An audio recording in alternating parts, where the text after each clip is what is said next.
Let's switch gears a bit from talking about coverages to talking about more formations and defensive fronts.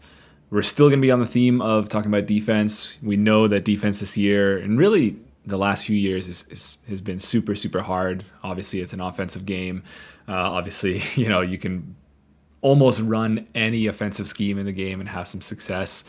From defense, it's almost the exact opposite. Like you can hop around from formation to formation, different types of coverage. It's just going to be difficult. Okay, and so I think we have to go from this mindset of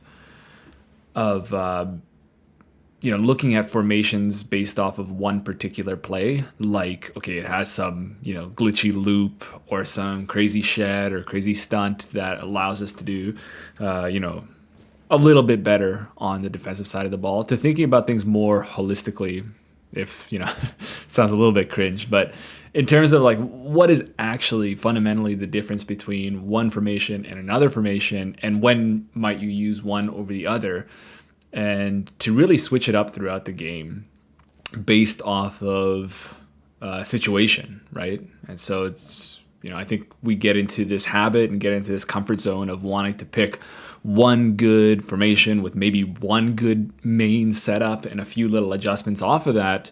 But at least the way that I've been playing defense these days is trying to, again, cringe as it is, think about things more holistically and have more of a game plan and more of a strategy of when I want to use different formations and when. And one of those that I really like, particularly if you're a 4-down front type of guy, as a kind of all-purpose, well-rounded base defense, okay, not every down defense, but base defense, is the big nickel over G. And, it's been in the game for quite a few years now. I think it's generally probably well known or known as, a well-rounded defense. But exactly why is that the case? And so that's what I want to talk about in this video. And probably the next few videos we'll be doing the same for other formations or other defensive fronts as well. But I think this one's good as a starting point. To me, this is really bread and butter in terms of, run defense while still having the ability to bring pressure passively and actively, and to obviously, mix up different coverages, match coverages, zones, and man, and everything like that. So a lot going for it. And number one, I think it starts at the defensive front. So what I want to talk about in this game is the uniqueness of the alignment of the defensive front, as well as the personnel involved, as well as the considerations of who you actually want in those personnel across the board. So I think there's a few interesting things that, okay, it's not, too difficult to uncover on your own, but if you don't take the time, you might not notice these things and notice that there's some benefit here that you can use for your own game plan. So let's talk about the defensive front. We're going to start here with a 2x2 doubles look and how this aligns to this. We don't obviously have so much time. We can't go into everything, but I'll probably do a trips look, a 1x3 look after this as well, because there's kind of a big difference between the two in terms of the run game. So now, in terms of defending the run, there's a couple of different philosophies in this game that you see. I think, one of them is, just selling out, getting guys in the box, cover zero, just bringing everybody down, and just getting in the face of the offensive line and making it really difficult to find holes. Obviously, that's, kind of an aggressive approach to things, and, generally leaves your back end, man to man and open for seam shots and things like that. So as a base, in my opinion, the way I run things is that you want to be able to defend the run on any down, but without, bringing the house, basically. You want to do things in kind of a more sound way that allows you to still be good in terms of pass coverage and to be able to flow with the ball carrier, the halfback, should he, bounce outside or something breaks down, that you can kind of adjust. The other one is gap shooting. I think that's a popular approach in the competitive scene. Gap shooting can be okay. I think that's, as the blocking schemes get better in this game year to year, that's less viable in my opinion. And then it's other things, susceptible to play action, believe it or not. And susceptible to just a good running opponent that doesn't just run, one run, like inside zone over and over again. So the philosophy here is pretty straightforward. It just, be gapped out.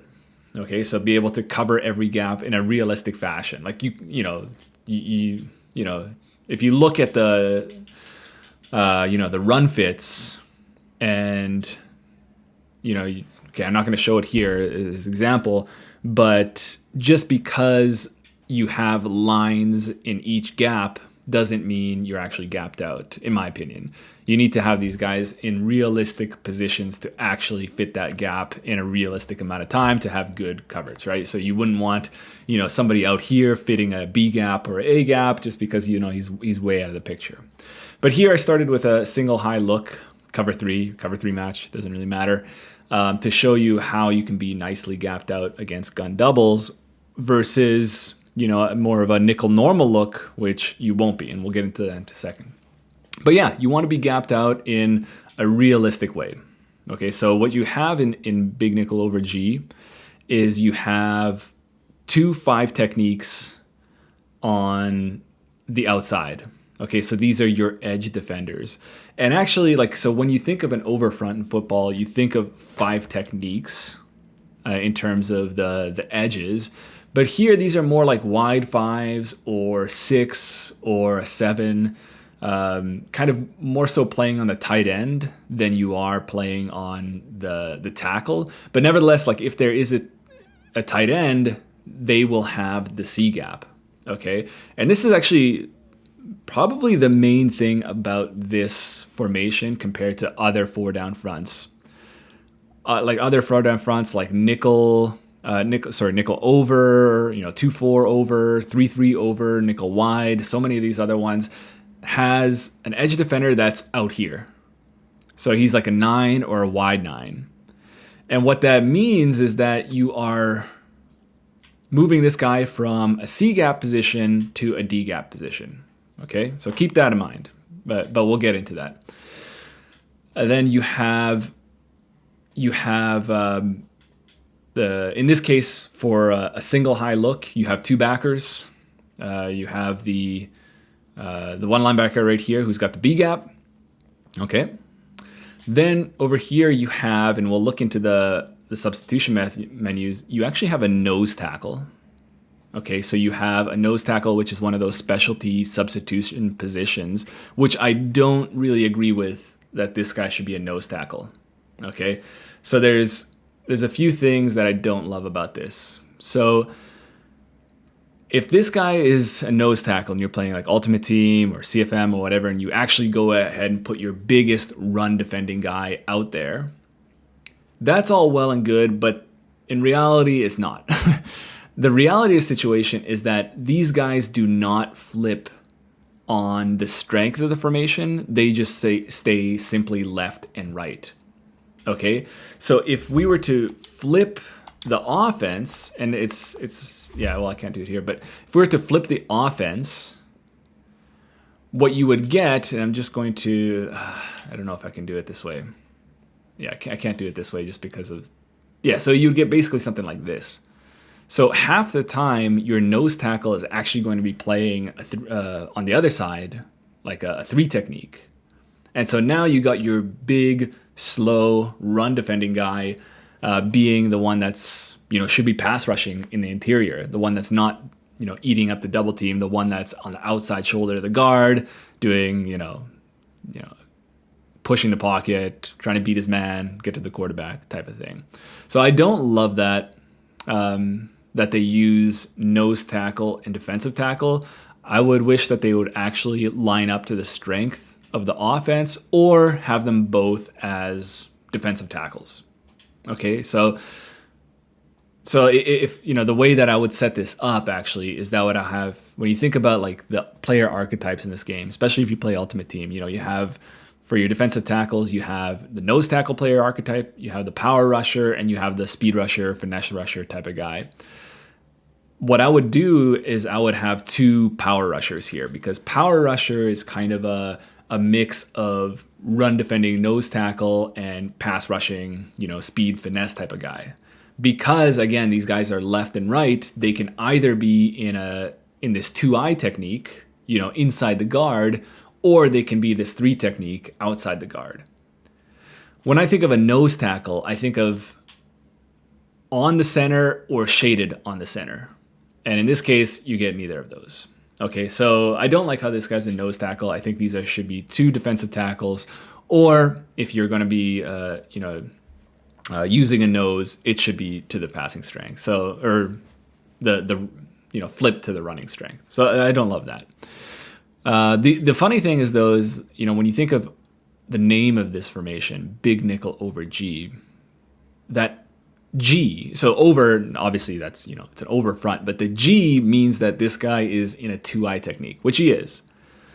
Normally your over technique, your over front has the nose on a 1 technique. So basically on the center rather than the guard. And ironically, basically all the other over fronts in the game are, although they don't say it, are over Gs. So they all have, I think maybe 4-3 over might be a different case, but all of the nickel ones, all of the dime ones, all of those 4 down, 3-3 over, 2-4 over, they use, either a 2-eye technique, or in some cases they'll use a 2 technique, or some cases even another 3 technique. So you'll almost never see this situation where you have a true kind of nose tackle in there. So that's kind of a little bit, funny to me. The other thing to note about this guy is I found in this year that the double teams, say on inside zone, are really, really effective. Okay, compared to last year's, where it's kind of years before, last year and the years before that, where the double team on this guy, say on inside zone, was a little bit iffy. But now it's really good, where that guy always gets to the next level. And I've done, quite a few different tests, quite a few different games, basically, seeing how this works. Basically, no matter who's blocking and no matter who the defender is, this double team is going to work. So, at the inside zone, basically what you're trying to do is knock that guy out of his gap. And then the guard climbs to the next level.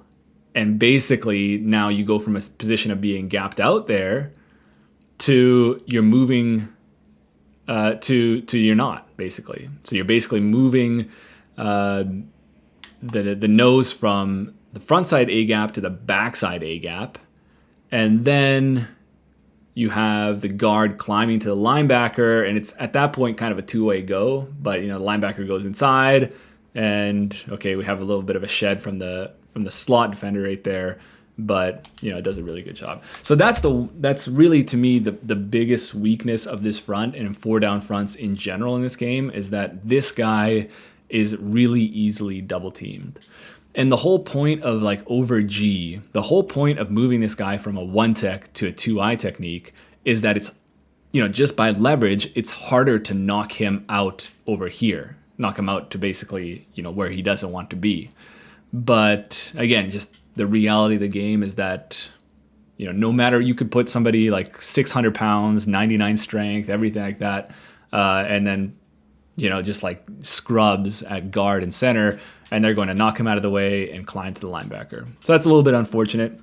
Obviously, there's a priority in terms of making offense a little bit easier. We don't like to see it that way. We want to see things be meaningful and realistic, but it is what it is. That's just the case. Then you have a 3 technique over here. Again, this guy can sometimes, depending on the whim or depending on whatever the offense wants to do, i.e. flip the play, he might be inside, right? Eating up double teams when you don't want that. You want to have somebody that's the pass rushing guy and one guy that's going to eat up the double teams, but that's just not the case. So if you're team building, I would have kind of more versatile guys here, guys that can pass rush, guys that can, I don't even know if you really need them to be run defenders, because, the double teams are just going to wash them away anyway. So keep those guys as pass rushers.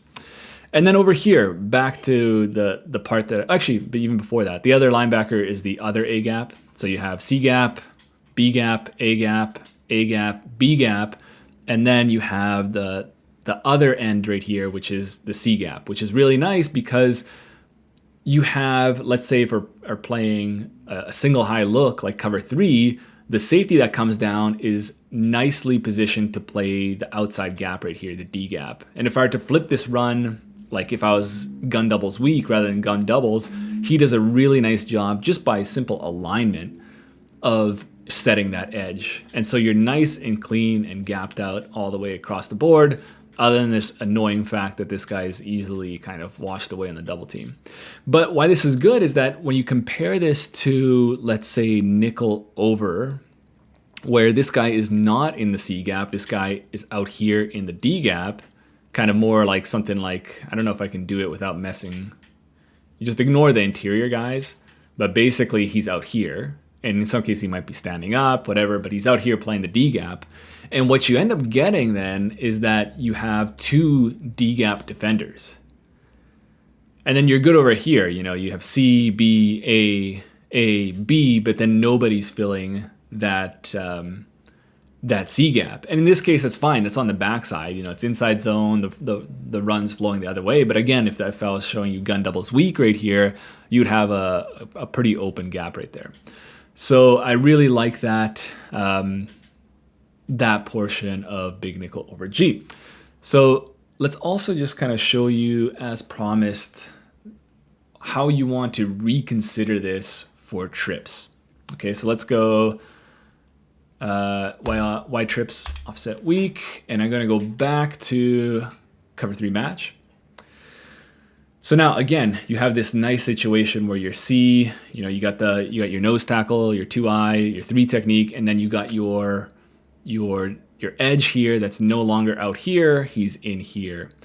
But one thing that you might not kind of be fully aware of when you're defending run out of Y trips or other trips formations is that your typical, you know, run defending look, single high, you know, cover 3 type of thing, doesn't actually make sense to run here.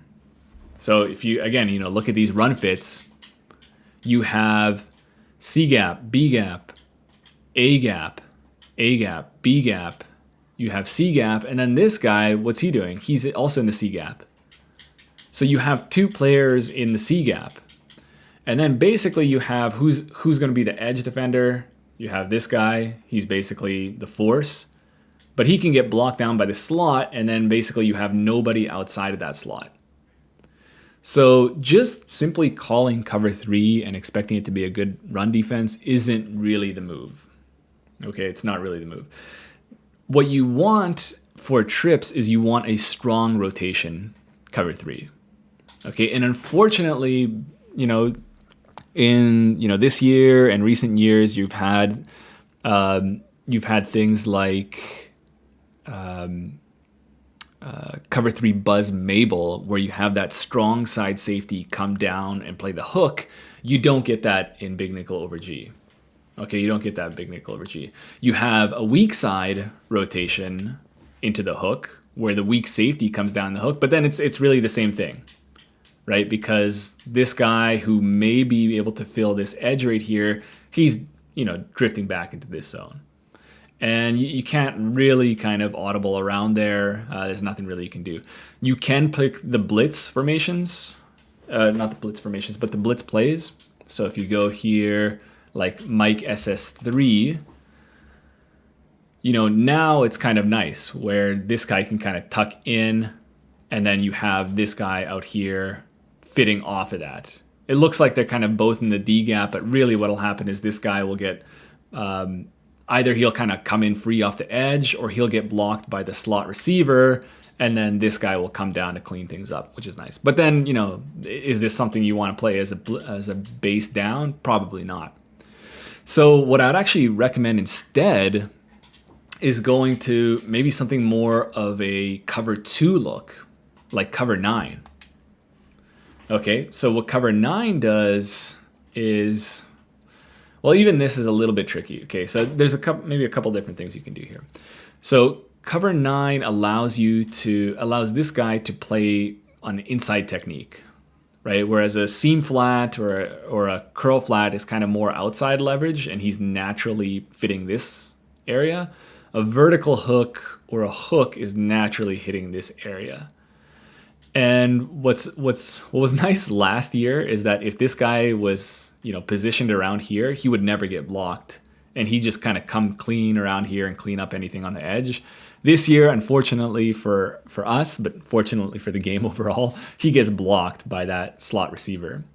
But if you have this guy's basically a safety, right? He's not a corner.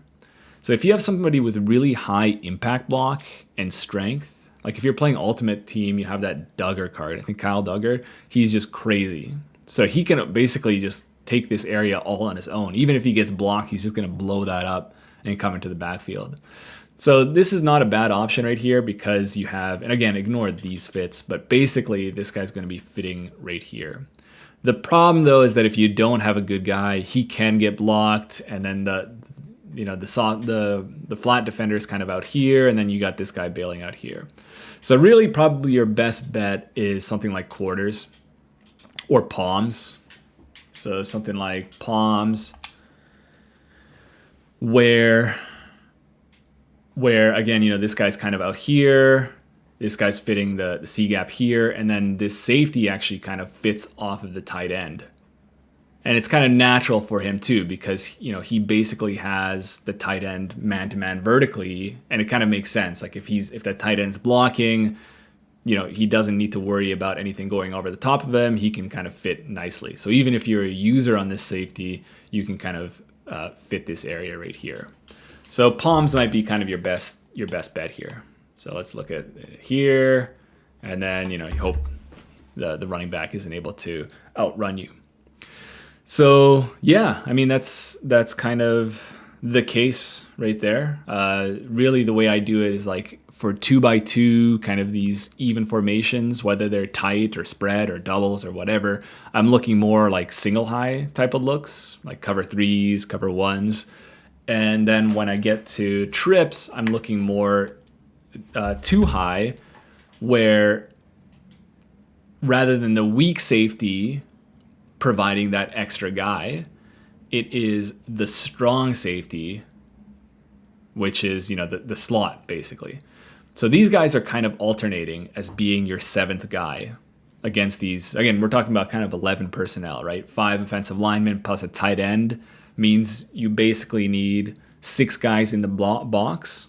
So your 4 down linemen and then your 2 interior backers plus 1 or plus a half basically. And that's either coming from the backside safety in a single high, weak rotation, or it's coming from, the strong safety right here. And then I guess in this case, it was the middle safety kind of all people. But yeah, I just wish we had that kind of cover 3 Buzz Mabel where you get this kind of rotation right here where this guy, you get a seam flat here, you get a strong hook here, weak hook, seam flat, and then this guy's playing the middle third. And that way, things are nice. It looks like cover 1, but it's not cover 1. You're gapped out all the way across the board. Cover 3 match is matching really well this year. But unfortunately, this is a bit of an old formation and hasn't been updated in a while. So it is what it is. But yeah, that's kind of the case. So last thing I want to talk about is another note on what these safeties are. Okay. And actually, before I do that, let's just talk about the linebackers real quick. The linebackers are 2 sub linebackers. So this is just, left sub linebacker and right sub linebacker. So there's nothing really interesting there, to be honest with you. But where you do get interesting is these safeties. Okay, so these safeties are really interesting. So number one, they get kind of annoying hot routes. Okay, so you have all of these different deep zones. Like this guy can get outside third left, which is a complete waste. There's no flat zones, nothing like that. It's really, really annoying. But you do get middle read, which you don't in kind of regular safety adjustments. And that allows you to do some cool things and really play cover 3 in a better way. So I recently released a video in the kind of Deuce Close Plus premium membership, whatever you want to call it, where we go over that. So if you're interested in a kind of a simple but kind of much better way of running cover three, you should look into that. I think it's really, really cool. But the other thing is that, in this game, usually what you get is a left safety and a right safety and a nickel corner. And in this formation, it's different. What you get, and I already alluded to this earlier, you get a strong safety, which is strong safety number one, literally strong safety number one, and he's aligned over the slot. You have a weak safety who's on this other side right here, and this is strong safety number two in your depth chart. And then you get a middle safety, which is free safety number one in your depth chart.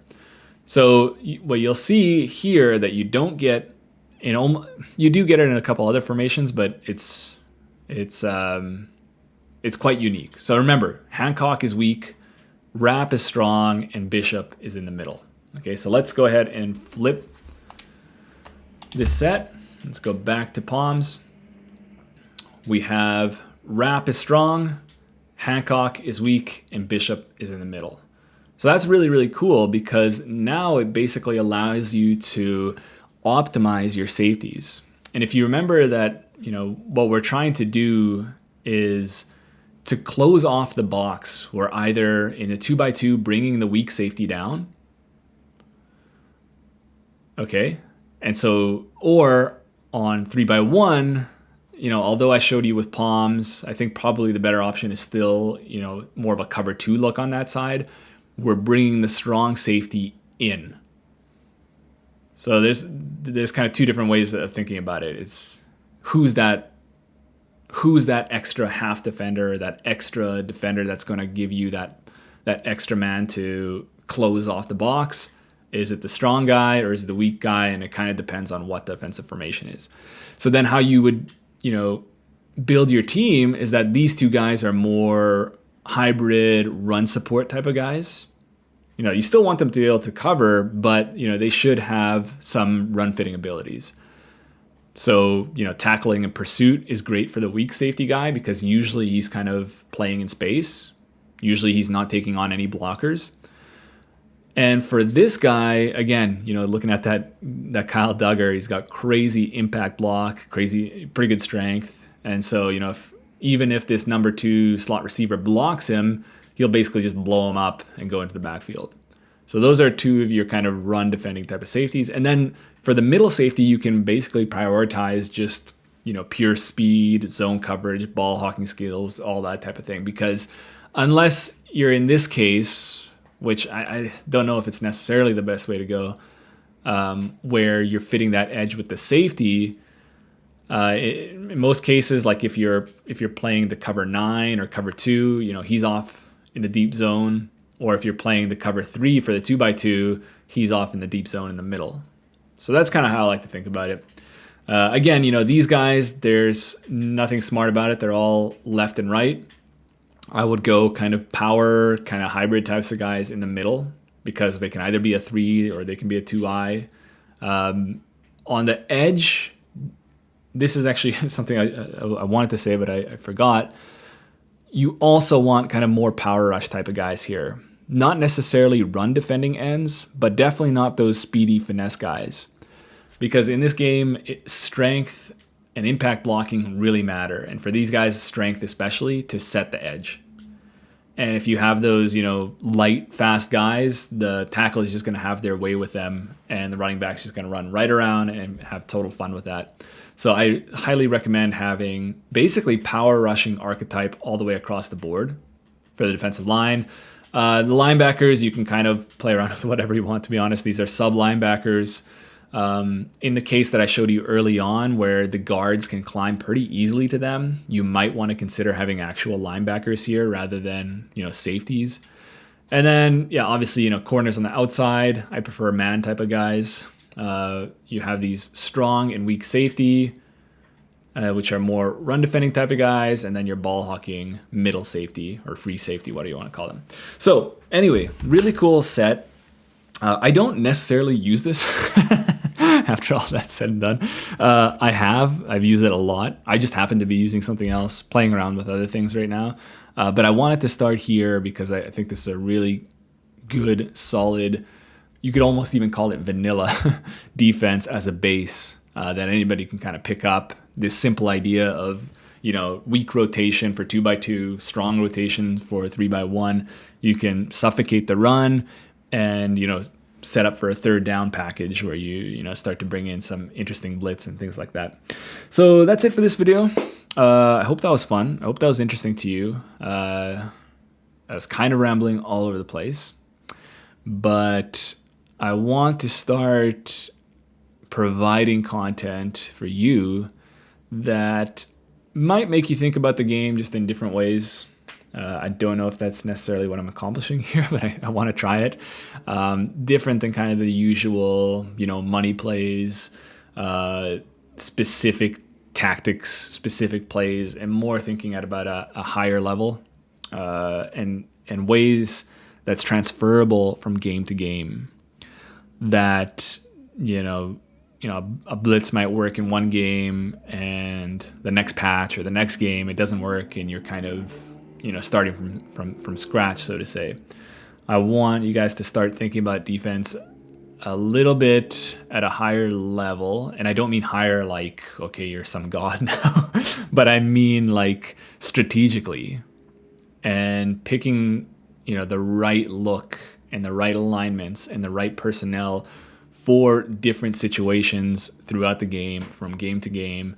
And for me, at least, that's been a really enjoyable way of playing the game, and allows me to focus less so on, just straight hard wins and losses, and more so on just like learning the game, trying to, play the game in a way that makes me respect it more. Again, kind of cringe. But in a way that also is kind of down to down, game to game. I can simply just, try to emulate good, sound football. And that's kind of my goal. Not so much like do everything, whatever it takes to just win the game. I want to have a specific style of playing, specific philosophy, and ultimately have fun with the game. And to me, like, digging into things in a deeper way here provides me that. And if you are kind of the same, definitely kind of keep watching. Don't know which one we're going to do next. Maybe like 335 Penny. That's what I've been liking a lot lately. We can go over that as well. But yeah, stay tuned.